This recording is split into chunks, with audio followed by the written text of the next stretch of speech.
Plotter.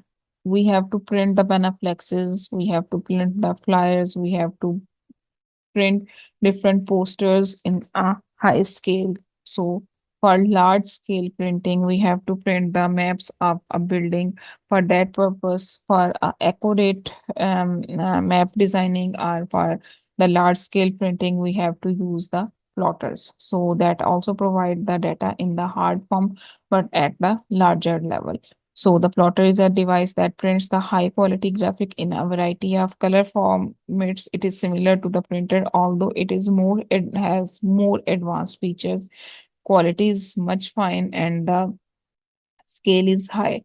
So it is used to print the large map, architectural drawing, large format printing, and create the pictures, 3D postcards, advertising signs, charts, and various designs of the international structure of building machines. So where we have to go towards the high scale printing, we have to use the plotters. That is the plotter. Projector in our meetings or in the environment where there are we have to produce the output on a larger area or on the large scale, we have to use the projectors. Projectors can take the input from the screen or from the monitor or from the laptop, and it will provide that output on the larger level. It magnifies things and the output will be larger. It has a lens in front of it, and through that lens, it can provide the things on a larger area on the wall or on a white screen. So, at everywhere, we can set the focus and we can show the output. So it can be used to project the output of a computer on the other devices onto a screen. It magnifies text, photos, and movies using the light and lenses. So as a result, it is an excellent output device for giving presentations or teaching big group of peoples. And that is a projector. The next output device is speakers. Whenever we have to produce the voice output, we have to use the speakers so that are connected with the computers that provide the output in the form of sound. So for working of the speakers, sound cards are required. We have to put the circuit for every device. We have to provide the circuit inside that device because we have to convert the analog data into digital data and digital into analog data. So for simple two speaker output devices to surround sound multi-channel sets, speaker come in variety of shapes and sizes. They take the audio input from the computer or from the microphone, and then it provides the data into the sound waves. Now CPU, the CPU is the central processing unit, the brain of the computer. All the processing will be done inside the central processing unit. All the computation, all the things will be done. The memory to memorize the things, to do any operation, to load the file, to execute the file, to do any calculation or anything. Any operation will be done according to our instruction and according to our data by using the central processing unit. So it has main three components in that: ALU, CU, and MU, arithmetic and logic unit, control unit, and the memory unit. That is a diagram of the main processing of the computer, the input devices that are sending the data towards the processing unit. The processing units has three components. The CPU registers, that is the memory, are known as memory unit. The arithmetic and logic unit, ALU, that is used for the purpose of the calculation. The control unit, that is used for the for the coordination. So that is a central processing unit. As the CPU has the smaller memories, so that also hold another memory that is known as the primary memory. but that is not a permanent type of memory. So we need an additional memory that stores the data and programs permanently, that is known as the secondary storage device. So that is the central path in which all the components are compulsory. If any one of the component is missing, the computer will not be due to work.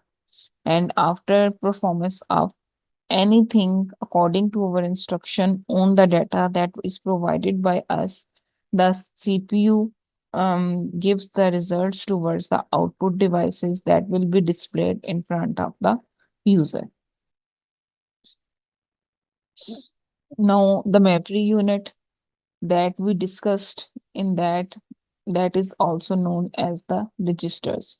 So like if we have written 2 plus 2, we have to store the instruction. We also have to store the 2, the sign and the 2 inside the memory. So the currently executed instruction on the instruction on which we are working at the current moment that we stored in the memory unit are on the register. So when the output is ready after the calculation, that is also kept inside the memory unit before giving towards the user.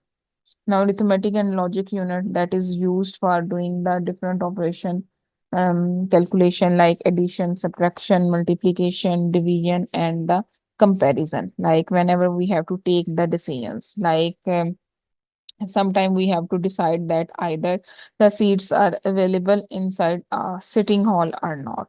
So at that time we have to compare the tickets that are sold with the number of seats available in the hall. If the tickets sold are less than to the number of seats, we can say that still the seats are empty and available. If the ticket sold is equal to the seats available in the hall, we can say that all the seats are reserved. So far as in such situations, we have to do the comparison. So we have to do that comparison by the logic unit. And if we only have to add the thing, subtract the thing, multiply the thing, or divide the thing, we have to do that with the arithmetic unit. Now the control unit is responsible for the coordination for give the control unit will give sequence towards the instructions, in which sequence the processes will be sorted out, which activity will be done before the another activity. If there is any error, how to handle that error, to which device we have to deliver the data. So all the coordination will be done by the control unit. So that is handling all the functionality of the computer. So it collects the data entered, reads it on for the processing. After the processing is done, receives the output and provides it to the user.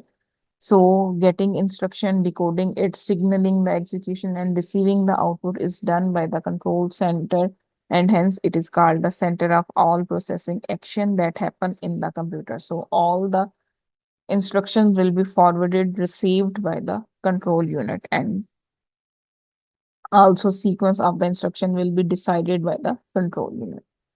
Now, GPU, graphical processing unit, that is responsible to hold the quality of our graphics. So that is also an important component.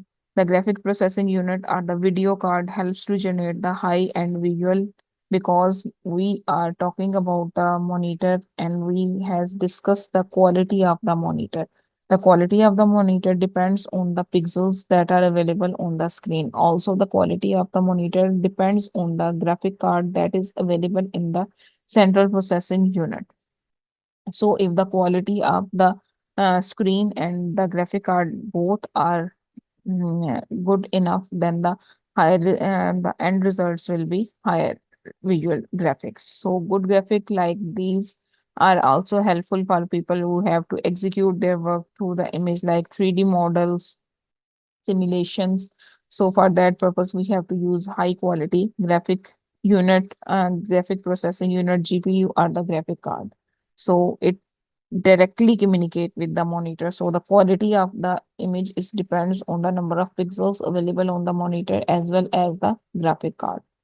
Now the RAM, as in the picture, we have seen that there is a primary memory that has a direct access towards the CPU, that is known as random access memory, or the RAM, or the primary memory of the computer.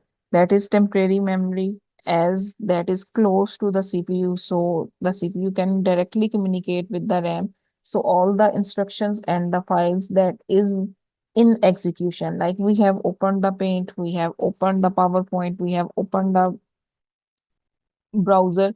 So the files related to that opened programs are available in the RAM. If the file is not available in the RAM, we cannot do any operation on these files or on these programs. So first of all, when we are double clicking on any app or any file that will be loaded from hard disk to the RAM, then the working will be started. So it stores the data regarding the program, which are frequently accessed programs and processes that are with. In other words, we can say that that is currently running. So it helps program to start up and close quickly, because the CPU has to travel less distance to communicate with the RAM. So it will increase the speed of our system. Now, the storage unit, as the RAM is volatile memory, temporary memory, it cannot hold the data permanently. So we need an auxiliary memory or additional memory or a storage device that can hold the data permanently. That is known as the storage device, hard disk drive, or the solid state drive. So that holds the data permanently. We can recall the data.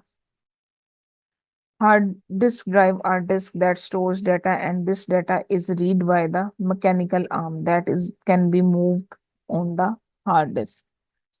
And the arm can read from every component of the hard disk. Now they have no the solid state drives are like the SIM cards in the mobile phones. The hard disk are slower as compared to other devices because it has the mechanical arm, and we have to move the arm to search anything on the hard disk. But whenever we are talking about the solid state drives like the SIM cards in the phone, they are faster because they don't have the moving arms or moving parts. So we don't need to do any mechanical work. So there is no need for mechanical arm to find data on the physical location on the drive. Therefore, they takes no time at all. But in storage device like the hard disk, it takes time. Now the components and along with their functions. These are the almost, we have discussed many of them. The motherboard, we have discussed that component. The motherboard is the main board that is screwed into the computer case directly. That is the main board, that is the circuit board. All the components are available on the motherboard. We are summarizing now the components with their function. Input unit that will receive the data and convert into the computer's understandable form, that is our input unit. So whenever the CPU will get the data, it will be in the form that is understandable by the CPU, and then the processing will be started. We have discussed the different input devices: joystick, mouse, keyboard, microphone, OCR, and other things are also other input devices are also we have studied in the previous device slides. Now output unit that is responsible to show the results after the processing. These are the output devices, and it will also responsible to convert the output into the human's understandable form. So they can display the results in the form of visual type, in the uh, soft form by using the monitor, in the sound form by using the speakers. It can show the results in the media form by using the CDs and DVD drives, and it can show the results in the form of a page that is done by the printer. Now, the central processing unit. We discussed the central processing unit is the brain of the computer. All the computation will be done by the central processing unit. It process the data according to the instruction that we have provided, and these instructions and the data will be given by the RAM, that is known as random access memory. GPU, graphic processing unit, it is a specialized processor that is used to maintain the quality of our graphic. It is the render many pieces of data, making them ideal for machine learning, video editing, and the gaming. So whenever, because in machine learning we have to recognize the images. So for that purpose, we are also using the GPU or graphical processing unit. Random access memory that is used to hold the data that is currently must be handled by the CPU or that is opened by the user. All the files are available in the random access memory. So all the read and write operation will be done by the random access memory or on the random access memory. But these are the volatile memories. So these are the temporary memory. Whenever the electric power is cut off, all the data will be loose from the random access memory. That's why we have to add the storage unit, that is the hard disk, the CDs or the USBs, and the storage device can be internal in the form of hard disk, or that can be external in the form of USBs or other devices. Now the 1.4 is peripheral devices. Peripheral devices are the devices that can be internal or the external. That is not the part of the processing. That is not ALU, the CPU, CU, or other devices, other things. So all the input devices, all the output devices are the devices that act both as input and output. That is not directly participating in the processing, but they are working as a support for the processing. These are known as the peripheral devices. So it helps the end user to access and use the functionalities of the computer. So it is not the core device of the system. The system still function without the peripheral device. Like the system can work without the keyboard, the mouse, but still the accuracy is not the thing because we have to give the accurate data, so which simply provide extra functions. However, some peripheral devices such as mouse, keyboard, monitor tend to be pretty much fundamental because interaction will be done by using these devices. So these are also known as the peripheral, computer peripheral input output device are the IO devices. So following are the list of peripheral devices: mouse, keyboard, monitor, RAM, DVD-ROM, microphone, webcam, printer, all are the peripheral devices because they are adding the extra accessories or functionalities inside the computer. And the RAM is example of the computer memory that can process the operations more quickly.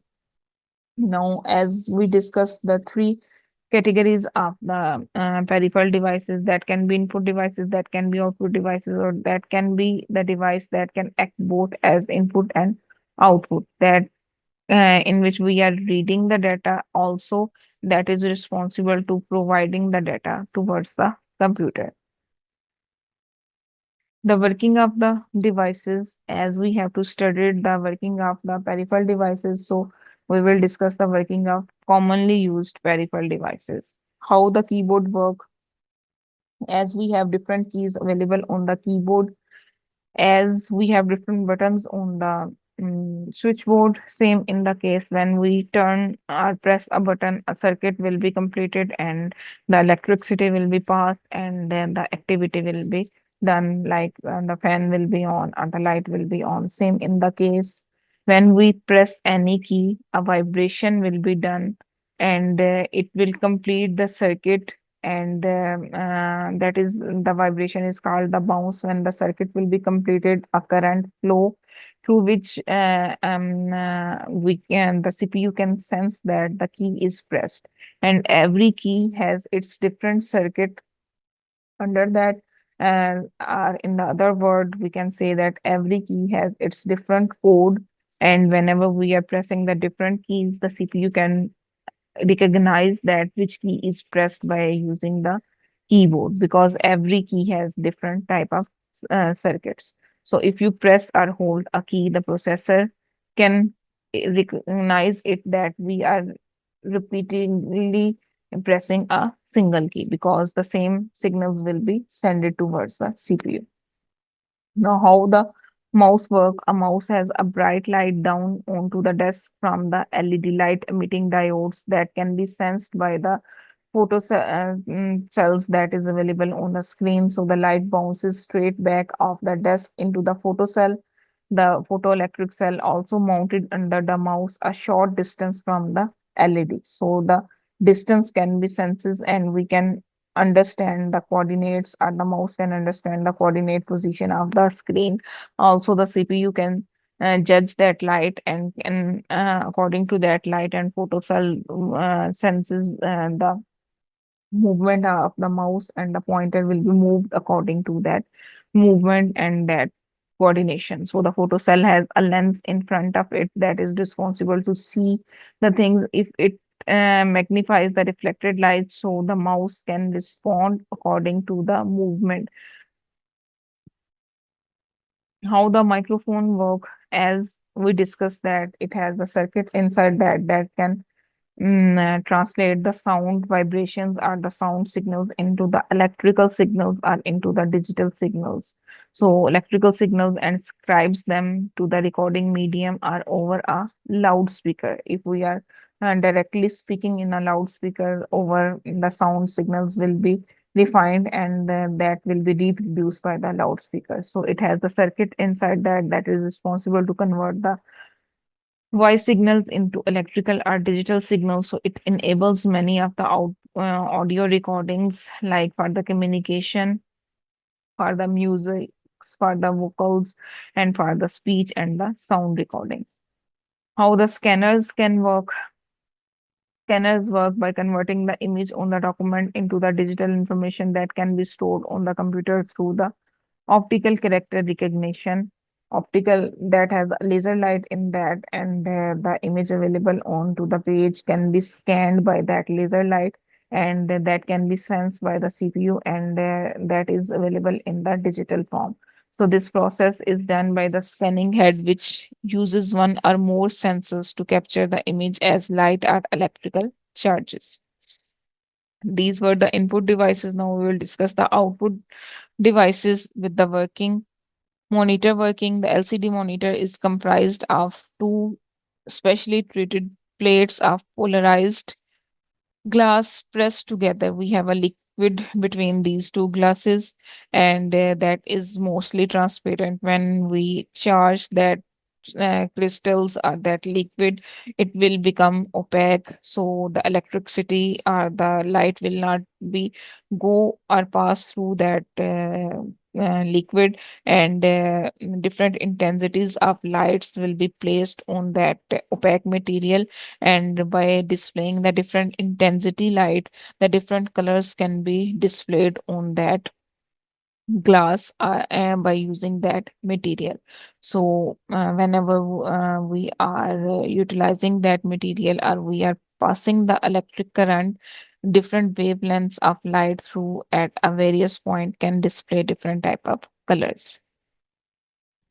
How the printer can work, it has the printing heads in which we have the laser lights, or the spray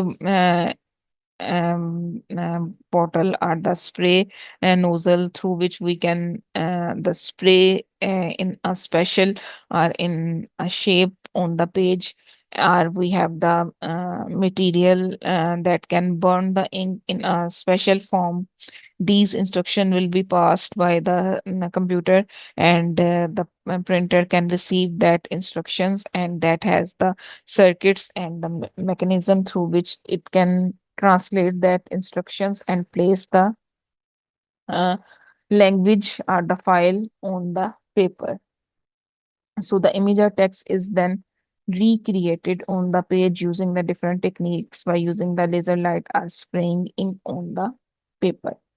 Now, how does the speaker works? It has the electromagnetic waves are converted into the sound waves through the speaker, because speakers has the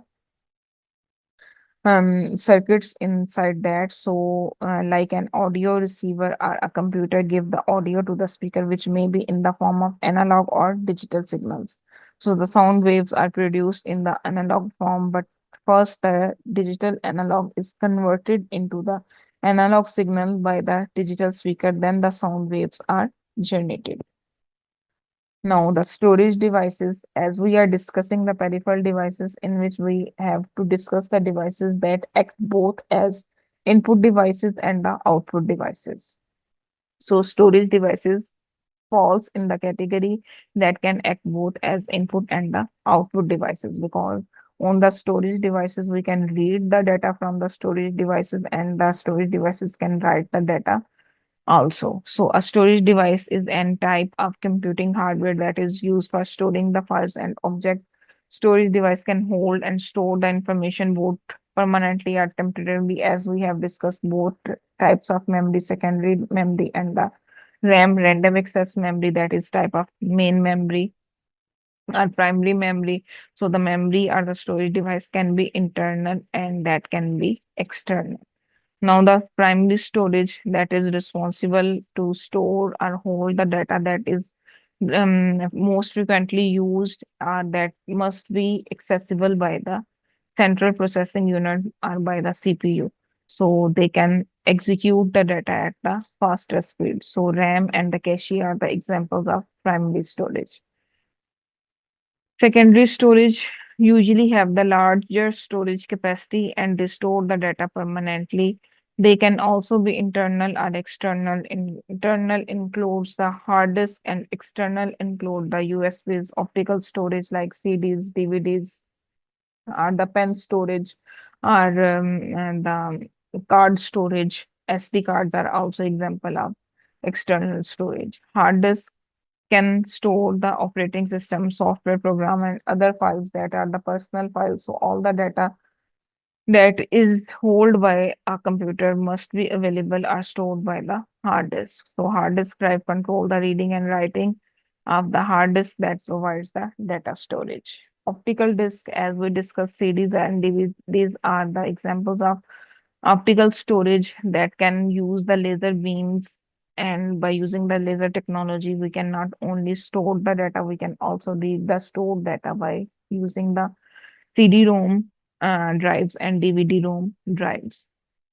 So optical storage use the laser lights are optically they can store the data. So the digitally we are using the storing the data. On the flash drives, these are the electric devices that use the electric circuits, and by using the electric circuits, we can hold the data. So that is a small and ultra portable storage device. Whenever we have to move the data from one place to another place, we have to use the flash drives, and they are connected by the computer by using the port that is the USB port, because they are the external devices. So they are also referred as pen drives, thumb drives, jump drives. Nowadays we can hold 2 terabytes of data in the USB drive. They can vary according to their capacity. They can be hold the data in the GBs, or nowadays we can store the data in 2 terabytes of data. Memory card is also an electric data storage that is used to add the additional memory inside the laptops, tablets, or cell phones. So they are commonly used in the portable devices for the digital cameras, mobile phones, laptop computers, tablets, because whenever we have to add the additional memory or extra memory inside these portable devices, we have to use the memory cards. So these are the components. With the brief working, we have discussed different components and the peripheral devices. We have discussed the components of microcomputers, and then we have discussed the brief working of the peripheral devices. So is there any confusion in the lecture? Yes. Take care. Have a nice day. Allah Hafiz.